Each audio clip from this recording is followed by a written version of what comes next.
பிரியமானவர்களே, இந்த 2ஆம் நாளில் கலந்து கொள்கிற உங்கள் யாவரையும் இயேசு கிறிஸ்து நாமத்தினாலே ஆசீர்வதிக்கிறேன். எப்படின்னு தெரில, ஒரு சிலர் நீங்கள் உபவாசம் இருந்தோடனே ஒரு சிலருக்கு தலைவலிக்கும், ஒரு சிலர் சுகர் இல்லாமல் இருக்கிறேன் அதனால் தலைவலி இந்த மாதிரி ஏதாவது இருக்கலாம். கவலைப்படாதீங்க. நீங்கள் நல்லா தண்ணி குடிங்க, உங்கள் உடம்பு ஆரோக்கியத்தை பார்த்து கொள்ளுங்கள். ஆனால் என்ன செய்யலையோ நீங்கள் டைம் ஒதுக்கி வச்சிங்கன்னா அந்த நேரத்தை வேத வசனம் வாசிப்பதற்கும் ஜெபிப்பதற்கும் பயன்படுத்துங்க தயவு செய்து. அது பிள்ளைங்களாக இருந்தால் நான் சொன்னது போல் ஸ்க்ரீன் டைமோ எதையோ எடுத்து வைத்து விட்டு நீங்கள் செய்யும்படி மீண்டுமாய் ஒரு விசை உங்களை அன்பாய் கேட்டுக்கொள்கிறேன். குடும்பமாய் நீங்கள் ஜெபம் பண்ணுங்கள், தனிப்பட்ட முறையில் ஜெபம் பண்ணுங்கள். சாயந்தரம் நம்ம எல்லாரும் சேர்ந்து ஜெபம் பண்ணுறோம். இது எல்லாமே அவசியம். இந்த 21 நாள் நம்ம இதை தொடர்ந்து செய்வோம். சரியா? இன்றைக்கி 2வது நாள் என்னென்னா, எதில் நமக்கு நம்பிக்கை இருக்குன்னா கர்த்தருடைய மீட்பில், ட்ரஸ்டிங் இன் காட்ஸ் டெலிவரன்ஸ். இதற்கு நம்ம ஆதாரமாக வெளிப்படுத்தின விசேஷம் 5வது அதிகாரத்தில் 9வது வசனம், 7வது அதிகாரத்தில் 17வது வசனம் பார்க்குறோம். அங்கே என்ன? சிங்காசனத்தின் மத்தியில் இருக்கும் ஆட்டுக்குட்டியானவரும் நம்முடைய மேய்ப்பருமாய் இருக்கிற இயேசு கிறிஸ்துவுக்கு ஸ்தோத்திரம். அவர் நம்மை ஜீவ தண்ணீருள்ள ஊற்றுகளுக்கு நேராக நடத்துவார்.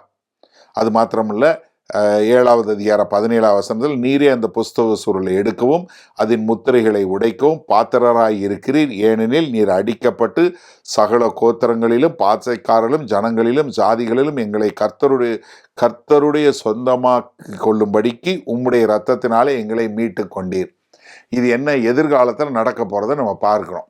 அப்போ என்னென்னா, இந்த நிகழ்காலத்தில், ஏன்னா நான் இப்போ நேற்றைக்கு சொல்லும் போதும் எப்படி எதிர்காலத்தில் வெளிப்படுத்தின விசேஷத்தில் மத்திய 26வது அதிகாரத்தில் நம்ம எப்படி கர்த்தாதி கர்த்தராய் தேவாதி தேவனை பார்க்க போகிறோன்னு, அதே மாதிரி இங்கேயும் எப்படி எதிர்காலத்தில் நம்ம எங்கே இருக்க போகிறோன்னு.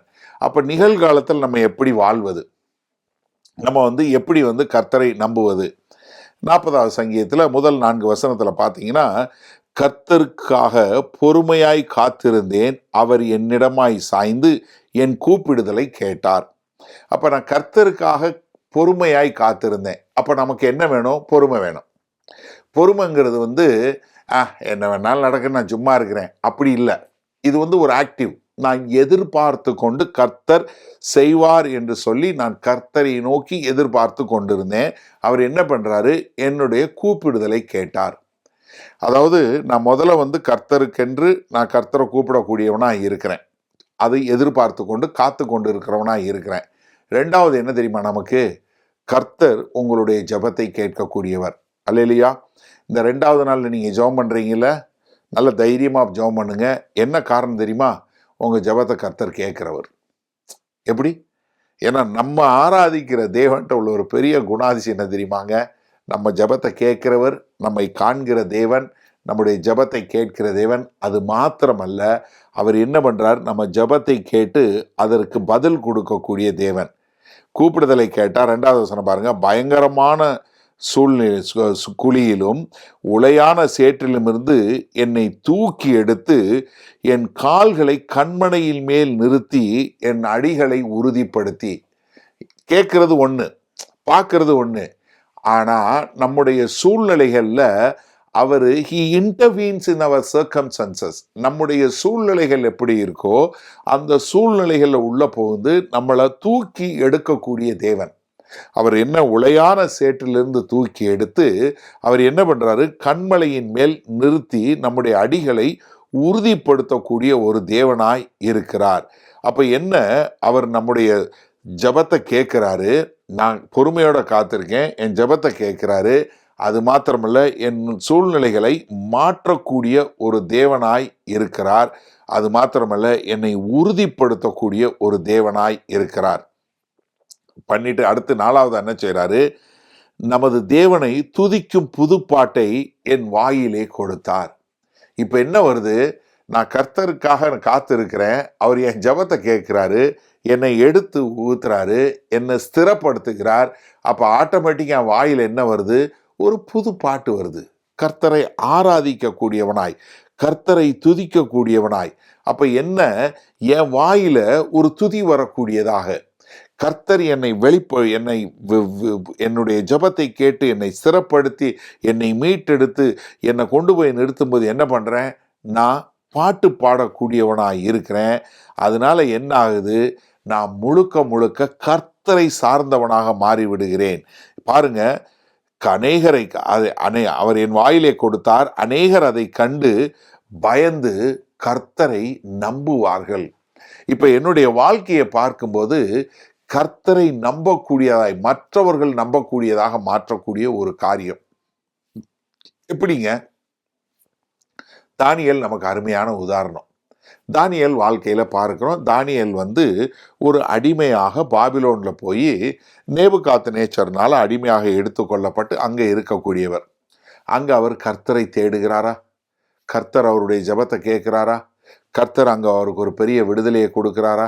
அதன் மூலமாய் தேசத்துக்கே ஒரு பெரிய விடுதலையை கொடுக்கக்கூடியவராக இருக்கிறாரா? ஆமா, அவர் உயர்த்தப்படுறார். அதற்கு பின்பாக, பாபிலோனியர்களுக்கு பின்பாக மீதோ பெர்சிய ராஜ்யம் உண்டாகுது. தரியு ராஜா அரசாளுகிறா வருகிறார். தானியேல் 6வது அதிகாரத்துல பார்க்கிறோம். இப்ப தரியு ராஜா என்ன பண்றாரு, அவர் தானியேலை எப்படியாவது அவங்கள ஒழிக்கணும்னு சொல்லி கூட இருக்கவங்க திட்டம் போட்டு தரியு ராஜாட்ட இருந்து ஒரு டிகிரி போட்டு என்ன பண்றாங்க, யாரும் ராஜாவை தவிர்த்து வேற எங்கேயும் ஜெபிக்க கூடாது. அப்ப அவங்க என்ன பண்றாங்க, தரியு ராஜா தெரியாம கையெழுத்து போட்டுறாரு. இப்போ தானியேல் என்ன பண்றாரு, காம்ப்ரமைஸ் பண்ணலைங்க. ஜன்னலை மூடி வச்சுட்டு ஜெபம் பண்ணலான்னு பண்ணலை. எல்லாருக்கு முன்னாடி ஜன்னலை திறந்து வச்சு, நான் எப்போதும் தேவனை ஸ்தோத்தரிப்பேன், அதனால நான் இப்போவும் செய்கிறேன். நான் ஒன்றுமில்லாத போதும் சரி, பதவியில் இருந்தாலும் சரி, எங்கே இருந்தாலும் சரி, நான் I will never ever compromise என்று சொல்லி கர்த்தரை முழுமையாய் நம்பி இருக்கக்கூடியவர். இப்போ என்ன பண்ணுறாங்க, சட்டம் ஏற்றுறதுனால ராஜா மாற்ற முடியாது. என்ன பண்ணுறாங்க, அவரை கொண்டு போய் சிங்கக்கெபியில் போட்டுறாங்க, குகையில் சிங்கத்தில் போட்டுறாங்க. இப்போ தானியேல் அங்கே சிங்கக்கெபியில் உட்காந்துருக்கிறாரு. இப்போ ராஜா அரண்மனைக்கு போகிறாரு. இப்போ யார் தூங்காமல் இருக்கணும்? தானியேல் தூங்காமல் இருக்கணும். ஆனால் தானியேல் இங்கே சொன்னது போல, 40வது சங்கீதத்தில் சொன்னது போல, அவர் என்ன பண்ணுறாரு, கர்த்தருக்கு புதுப்பாட்டை பாடிட்டு அவர் பாட்டுக்கு அங்கே படுத்து தூங்கிடுறார். தானியேல் தூங்கிடுறார். ஆனால் ராஜா என்ன பண்ணுறாரு, தூங்காமல் கிடக்காரு. அரண்மனையில் தூங்காமல் கிடந்து அதிகாலமே எழும்பி தானியேலே தானியேலே, நீ ஆராதிக்கிற தேவன், நல்ல கவனிங்க என்ன சொல்றாரு, நீ ஆராதிக்கிற தேவன், நீ ஒர்ஷிப் பண்ற தேவன், நீ ஆராதிக்கிற தேவன் உன்னை காத்தாரான்னு. ஆமா ராஜாவே, சிங்கத்தினுடைய வாயை கட்டி போட்டார்னு.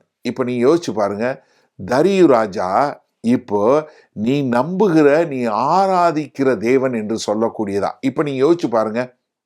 இப்போ இந்த 40வது சங்கீதத்துல பார்த்தது போல, இந்த கர்த்தர் மேல கர்த்தர் என்னை மீட்பார்னு சொல்லி நம்பிக்கை வைத்து எதுவுமே கவலைப்படாம வாழ்ந்த தானியேல் அங்க சிங்கக்கபில தூங்குறாரு. ஆனா இங்க தூக்கம் இல்லாம இருந்த ராஜா என்ன கர்த்தரை துதிக்க கூடியதா. அப்ப எனக்கு அருமையானவர்கள், நீங்க சிந்தித்து பாருங்க, இன்றைக்கு நம்ம வாழுகிற வாழ்க்கையில கர்த்தர் என்னுடைய ஜெபத்தை கேட்கிறார், அவர் எனக்காக பரிந்து பேசக்கூடியவராய் இருக்கிறார், அவர் என்னை விடுதலை செய்வார் என்று சொல்லி நம்ம பொறுமையோட கர்த்தரை நோக்கி நாம் ஜெபிக்கும் போது நம்முடைய வாழ்க்கை என்னவாக மாறுகிறது, கர்த்தரை ஆராதிக்கிற வாழ்க்கையாய் மாறுகிறது. அப்படி நான் கர்த்தரை ஆராதிக்கிற ஒரு வாழ்க்கையா வரும்போது என்னுடைய வாழ்க்கை மற்றவர்களுக்கு என்னவா மாறுகிறதுனா, கர்த்தரை நம்புங்கள், இவர்கள் ஆராதிக்கிற தேவன் உண்மையான தேவன். ஏன்னா தானியேல் வாழ்க்கையிலிருந்து நேபுகாத்நேச்சர் ஒரு காரியம் எழுதுறாரு. என்ன சொல்றாரு, எப்பா இவங்க ஆராதிக்கிற தேவன் தான் உண்மையான தேவன் என்று சொல்லி கர்த்தரை ஆராதிக்க கூடியதை பார்க்கிறோம். இங்க தரியு ராஜா, பெர்சிய ராஜா என்ன பண்றாரு, இவர் கர்த்தரை, இவர்தான் உண்மையான தேவன் என்று சொல்லக்கூடிய ஒரு காரியம். அப்ப எனக்கு அருமையான தேவனுடைய பிள்ளைகளே, இந்த நாள்ல நம்ம அப்படி ஜெபிக்கும் போது, நம்ம கர்த்தரை நம்பி வாழும்போது, நம்ம கர்த்தருக்கென்று வாழும்போது, நம்மளை பார்க்கிறவங்க இவங்க ஆராதிக்கிற தேவன் உண்மையான தேவன் என்று சொல்லும் விதமாக நாம் கர்த்தருக்கென்று, கர்த்தர் என்னை வைத்திருக்கிறார், அவர் என்னை முழுமையாக விடுதலை செய்வார் என்று சொல்லக்கூடிய ஒரு கர்த்தர் மேல ஒரு திட நம்பிக்கையா வாழுவோமா? டிஎல் மூடி அழகா சொல்றாரு. என்ன சொல்றாரு, அதிகமாய் முழங்கால் படுகிறவனே என்ன பண்ணுவான், மேன்மையாக நிற்பான். One who Niels the most stands the best. எப்படி? நீங்க எந்த அளவுக்கு முழங்கால் படியிட்டு கர்த்தரை நாடக்கூடியவங்களா இருக்கிறீங்களோ அந்த அளவுக்கு மற்றவர்களுக்கு முன்பாக கர்த்தர் மேன்யமாக வைப்பார். அது மாத்திரமல்ல, உங்கள் வாழ்க்கை மற்றவர்கள் கர்த்தரை அறிந்து கொள்வதற்கு ஒரு அருமையான வாழ்க்கையாய் மாறும். அப்போ நம்ம இந்த ஜெபம் பண்ணும்போது, இந்த 21 நாளில் நம்ம ஜெபம் பண்ணுறோமே, இது வாழ்க்கையாக மாறும்போது நம்மை பார்ப்பவர்கள் கர்த்தரை அறிந்து கொண்டு, இவன் பாக்கியவான், இவர் ஆராதிக்கிற தேவன் தான் உண்மையான தேவன் என்று நம்முடைய தேவனை அறிந்து கொள்வதற்கு நம்முடைய வாழ்க்கை ஒரு சாட்சியாக மாறட்டும் என்று ஜெபிப்போமா? ஏன்னா அப்படி ஜெபிக்கும் போது உண்மையிலே கர்த்தர் நம்மை ஒரு ஆசீர்வாதமாக மாற்றுவார். நீங்கள் பாக்கியவானாய் இருப்பீர்கள். உங்கள் மூலமாய் மற்றவர்கள் கர்த்தரை அறிந்து கொள்வார்கள். அப்படிப்பட்ட ஒரு ஜெபிக்கக்கூடிய சந்ததியா நம்ம ஜெபிப்போமா? வாங்க ஜெபம் செய்வோம்.